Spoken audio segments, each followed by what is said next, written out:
Sénégal web c'est le Sénégal dans le web jox leen xibaar yu wér te wóor ci anam yu gaaw ñu seet ko seetatal ko Sénégal web c'est le Sénégal dans le web. di leen gërëm bu baax di leen sant di tàmbalee a'uuzu billahi mina sheytaani rajim muslu ci seytaane sant sunu borom bu baax a baax te loolu mooy le premier sentiment bi nga xam ne dinañ ko am. saa bu ñu tàbbee ci pàkk bu sell bi pàkk bu tedd bi di Touba saa bu ñu fi duggee dañuy xam ne amati nañ tawféex ci sunu borom tàbbi ci pàkk bi nga xamante ni moo ñu gënal fudul moom. mu nekk bëri lu muy wund ci ñun lu muy signifié ci ñun donc saa bu ñu fi ñëwee rek dañuy sant sunu borom santati bu baax a baax Cheikh Ahmadou Bamba Khadimu Rasul ci li nga xamante ni moom la ñu defal ak moom la ñu fàggul. dëkk bi dama koy wax ne dëkk bu particulier la dëkk bu sunu borom wéetal la ci ni mu ko amalee ci contexte bi mu ko amal ak ci li taxoon borom amal ko. sëñ Bachirou dafay wax ci Minanu Baaxil Xadim ne sëriñ bi wax na ne dëkk bi mu koy sosu ko ngir fekki cosaan wala jege si cosaanam boo xamante ni xëy na daf ko kii yoon wala soit sosu ko ngir wut. ay tool daf ko sos rek ngir jaamu fi yàlla ak wéetal ko donc vocation dëkk bi loolu la leneen li nga xamante ni moo ci gën a impressionnant c'est la première fois dans l'histoire de l'humanité ñu tabax ñu defar raay pour defar néegu yàlla saa bu ñu daan defar raay rek c'est pour le transport de personnes de masse wala soit le transport de matières premières surtout contexte bi nga xamante ni moom moo amoon ci Sénégal nga xamante ni colon bi moom moo fi ñëwoon li fi jotoon a am ci raay moom moo ko defaroon te c'était pour jël sunuy matière première di ko yóbbu wala soit mu am ci beneen soxla waaye soxlaam yépp ci intérêt pour préserver les intérêts coloniaux la woon. pour la première fois ci histoire humanité ñu defar benn raay jële ko Njaaréem indi ko Touba ngir defar néegu yàlla loolu ñun ñoo ko am li nga am nag soo ko amee da nga koy xam nga fonk ko maa ngi koy nettali léegi. sëñ Cheikh Mbacke Gaynde Fatma radiyallahu taala anhu da daan wër fu bari ci àdduna bi mu wër benn tournéem def benn tournéem daal di ñëw bi mu ñëwee mu seet si sëñ Fallou di waxtaan ak sëñ Fallou ci tournée bi sëñ Fallou ne ko Mbacke ne ko Ahmadou xanaa gisoo fenn de ku mel ni sunu waa ji mu ne ko yow rek gisuma fenn ku mel ni yow mu ne sëñ Fallou yow rek gisuma fenn ku mel ni yow sëñ Fallou daal di ci conclure lu am solo mu ne ku am lu kenn amul da ngaa war a mel nu kenn melut loolu nag mooy justifier sunu yéene bu rëy bi nga xamante ni am nañ ko fii ci Touba yéene bi par rapport ak li nga xamante ni moom mooy li fi sëriñ bi bëggoon waxal ko boppam tënkal ko boppam ci Matlabul Fawzayni sëñ Modou Moustapha def ci li nga xamante ni moom la ci waroon a def yépp Cheikh Mouhamadou Fadal ñëw tegu ci def ci lim ci waroon def yépp Cheikh Abdou Lahad gis tey jii biñ koy ziyaari maa ngi koy wax ñi ma àndal di leen wax chantier yi ak vision bi nga xamante ni moom la ko suñu borom defaloon ak laxasaayu bi mu laxasaayu woon ngir dëkk bi ñoŋ Cheikh Abdoul Khadir ñëpp xam taxawaayam sur le plan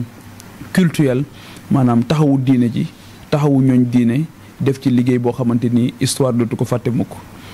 Cheikh Saliou bi mu ñëwee radiyallahu taala anhu moom tamit gis ngeen ko mu def ci liggéey bu am solo ci chantier yi ci wàllu assainissement ci wàllu infrastructure def ci lu mucc ayib bi mu fi jógee Serigne Mouhamadou Lamine Bara daal di ñëw moom tamit nekk ci kenn sosut ku ci ñëw rek da ngay sof fi nga xamante ni foofu nga fekkoon kilifa gi fi jógee yem nga daal di jël daal di continuer lépp nag dëppoo ak vision bi nga xamante ni Serigne bi amoon na ko ci Matlabul Fawzayni bi nga xamante ni Cheikh Sidi Mokhtar ñëw na moom tamit gis nga ko mu ñëwaat aussi engagé waat les chantiers ba ki nga xamante ni moo fi nekk tey Cheikh Mouhamadul Mountakha Bachir ñu ñaan suñu borom mu yàggal ko fi te wéral ko moom tamit gis nga ko ay chantier yu am solo la engagé ci dëkk bi et un peu partout ci taxawaayam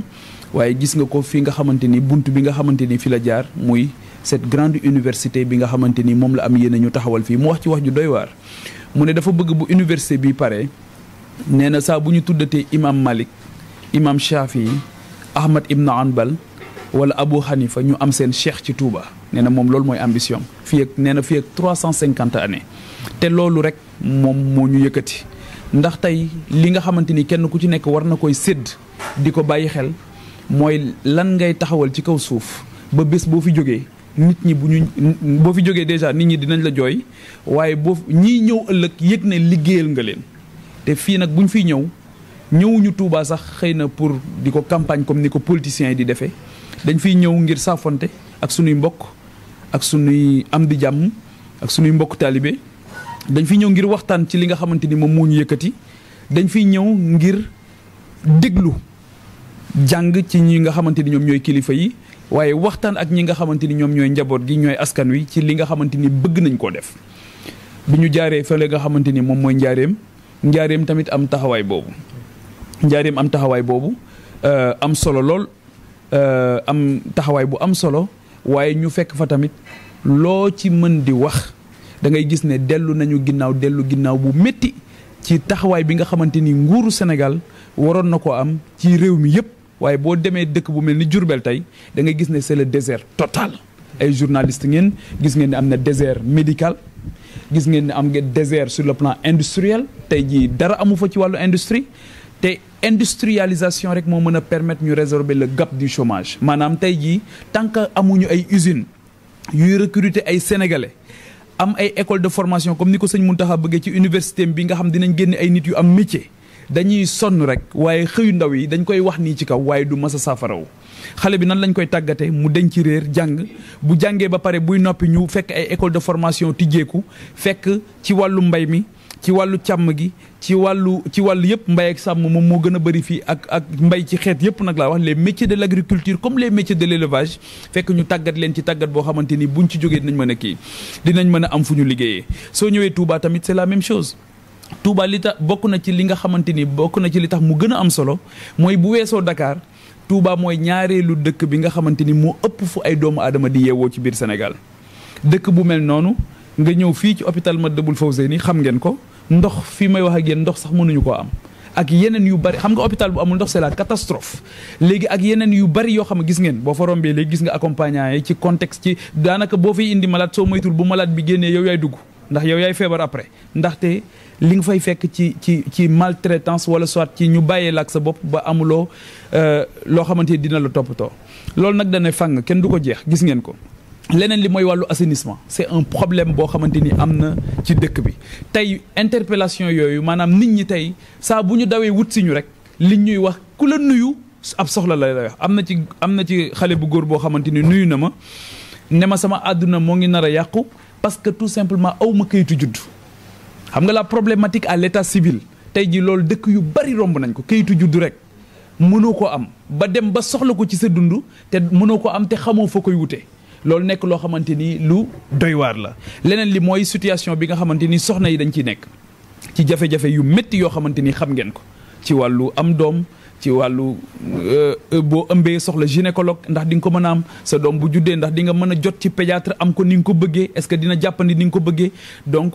assainissement bi tey jii am na ci gox yoo xamante ni fii ci Touba bu xiinee seen fit dem parce que bu tawee ci ndox mi la ñuy nekk léegi nag duñ ko liggéey dañuy bàyyi ba màggal ñëw ñu xam ne médias yi dinañ ñëw ñu daaga ku nekk daal di sol sa costume ak sa cravate wala sol sa grand boubou ñëw pour jéem a naxaat askan wi ngir amaat seen carte li ñu leen di wax nag mooy li ñu soxla mooy nit ñi xàmme ñi nga xamante ni ñoo leen di taxawal ak ñi nga xamante ni ñoom ñoo leen bëgg a nax te carte électeur subvention jënd ko carte électeur bi nga yor ngir voter jox la 2 junni wala 5 junni jënd ko carte électeur dara mënu koo jënd loolu moo tax li ko mën a jënd rek mooy nga déglu nit xam ne kii yéene na ma jàmm am na yërmande ci man am na ñeewante ci man te am na itte ju rëy ngir soppi mbir yi nga jël sa carte jox ko te loolu mënuñu koo xaar ci politiciens yi nga xamante ni mos nañ leen mosaati leen ñoom ñëpp xam nañ leen ñoom ñëpp jaaroon nañ fi ñoom ñëpp amoon nañ ay ndombo tànk te jëriñuñ dëkk bi dara loolu moo tax nag les nouveaux profils yi nga xamante ni am na mooy jëmm yi nga xamante ni ñoo ngi leen di dégg di leen gis ñu ñëw itteewoo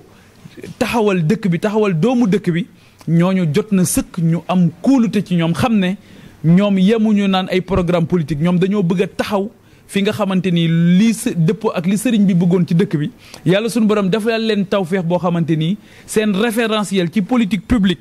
pour Touba ak pour préserver sa sainteté ak ni nga xamante ni noonu la ko borom bëggee ñoom du ñu jële fii gars yi di jële ñoom ca Matlabul Fawzeyni la ñuy dem jële ko fa parce que foofu mooy delluwaay bi mooy abreuvoir bi moom mooy source bi te ñi fi jot a jaar yëpp wane nañ yoon wi li ci des volonté politique la itte rek la te sëriñ bi dafa doon wax ne xamul ñu soxla doomu aadama boo xamante ni itte ju mat sëkk xaj na ci moom ba muy dajeeg yonente bi sallallahu taala alayhi wa sallam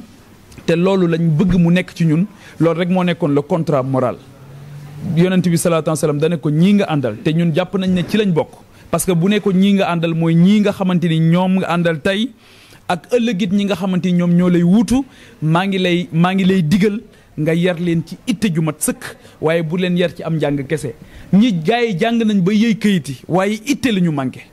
parce que ñàkk itte mooy tax nga jaawale sa poos ak poosu askan wi ñu jox la alal pour askan wi nga jël ko def ko ci sa poos régler say mbir bàyyeeg nit ñi seen coono tey jii ñoom ñëpp ñi nga xamante ni ñoom la ñu jox fi ay ndombo tànk fal leen te dëkk bi wóolu leen fal leen muy fii muy Jurbel muy Mbàkke du ñu fajoo ci seen hôpital yi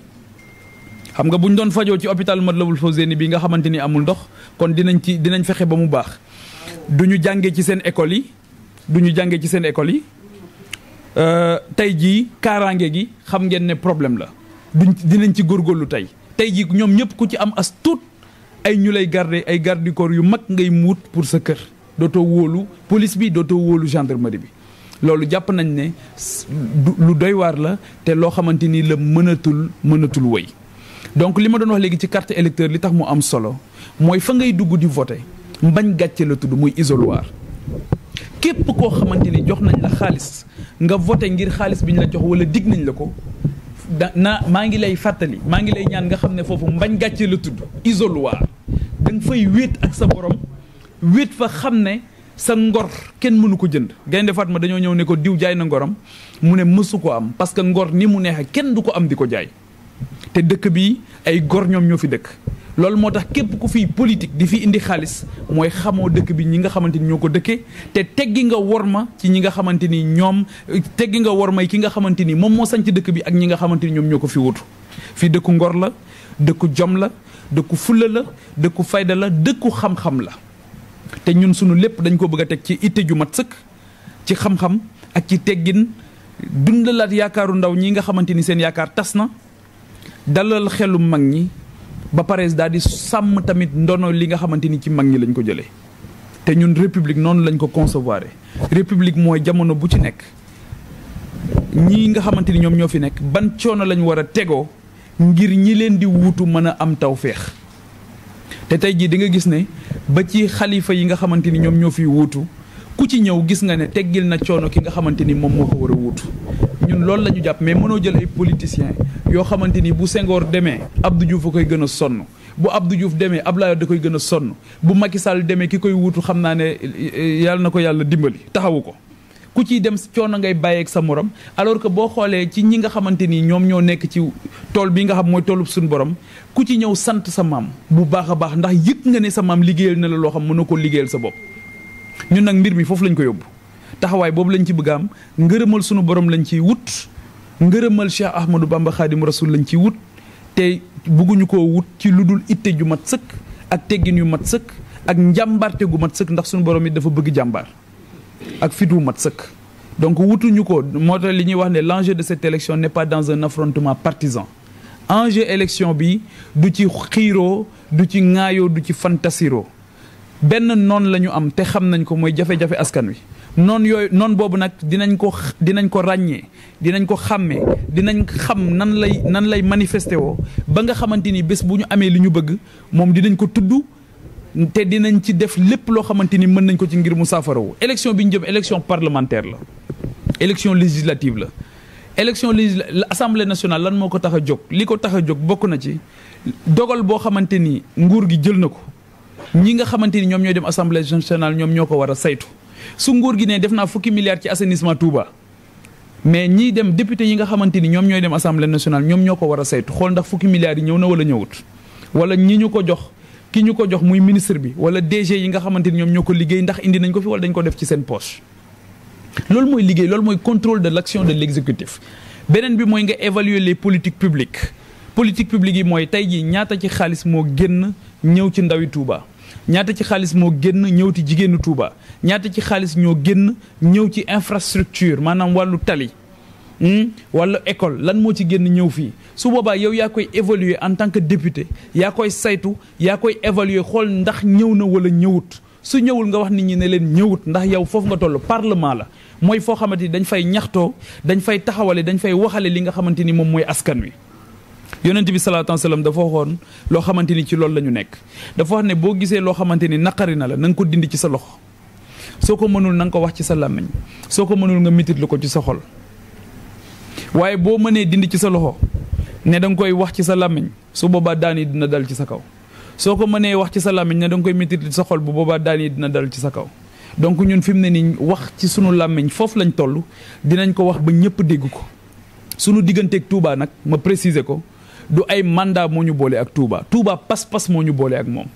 Touba delloo njukkal moo ñu boole ak moom Touba sargal ak delloo njukkal Cheikh Ahmadou Bamba moo ñu boole ak moom nga xamante ni lim ñu liggéeyal wóor nañu ne mënuñu ko fay keroog bi muy dem en 1895 bi muy dem ci géej gi bàyyi fi njabootam bàyyi fi léppam loo xamante ni am na ko boobu pour ñun la woon pour sunu tawféex la woon ki bàyyi lépp ngir yow nag war ngaa dese tuuti pour sagal ko waaw loolu moo tax dëkkam bi dinañ ko guddeel dinañ ko bëccëgal dinañ ko buy taw dinañ ci nekk buy naaj dinañ ci nekk ndax jar na lu ko ëpp te lépp loo xamante ni def nañ ko ci dëkkam bi asaka la rek te moom nag Cheikh Amadou Bamba amul benn tool boo koy xëyal bu dul doomu aadama yi parce que li ko dal yëpp li mu dund yëpp doomu aadama yi rek ñoom ñoo tax fekk ñëw na dans un contexte boo xamante ni fekk na tubaab bi teg loxo ci ñii fekk ceddo bi teg loxo ci ñii mu jàmmarloog ñoom daal ne leen mënu leen a am benn borom bu dul sunu borom subhaanahu wa taala lii moo ko indil jafe-jafe yi nga xamante ni yëpp teg nañ ko ba ni ñu ko téye résidence surveillée ba ni nga xamante ni noonu la wuy jee sunu borom subhaanahu wa taala donc li nga xamante ni moom moo ci am solo mooy que ne moom dafa wane yoon wi mu wane mooy ku xamoon Sénégal la dëkk nag pour nga bëgg ko il faut connaître son histoire et sa géographie néew na fooy dem ci Sénégal te néew ñu la sëriñ bi ñëwoon na fi néew na lool boo jàngee téere bi nga xamante ni sëñ Mouhamadul Bachir moom moo ko bind radiyallahu taala anhu muy minanu baatul xaddim di nga ci gis ne fu nekk la nit daan jóge ci Sénégal di ñëw ci moom it fu ne la daan dem di tasaare leeru yàlla gi di yee nit ñi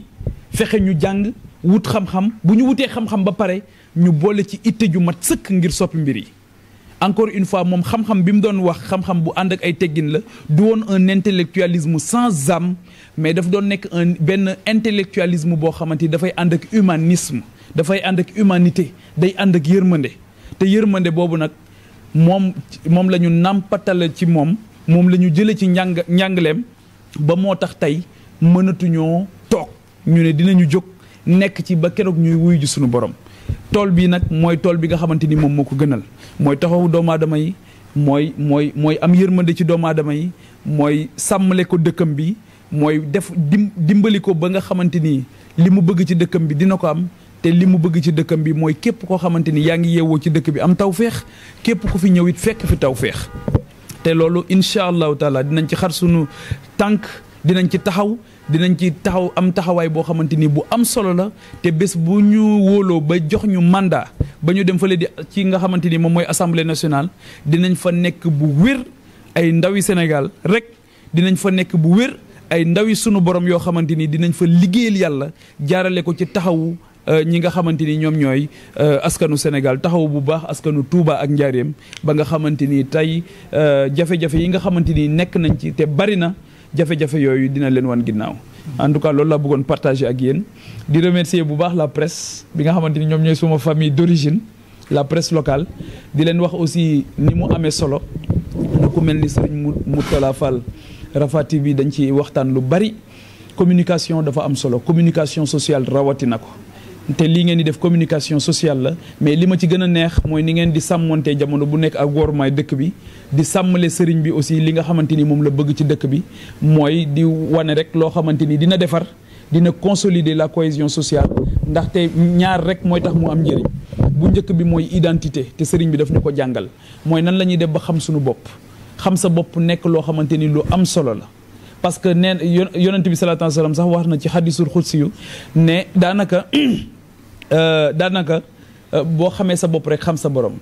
man xarafa nafsahu xarafa rabbahu boo xamee sa bopp xam sa borom. Donc l'utilité aujourd'hui de la communication sociale jaaree ko ci culture bi nga xamante ni moom nga amee dina tax xale bi juddu di jàng mën a xam boppam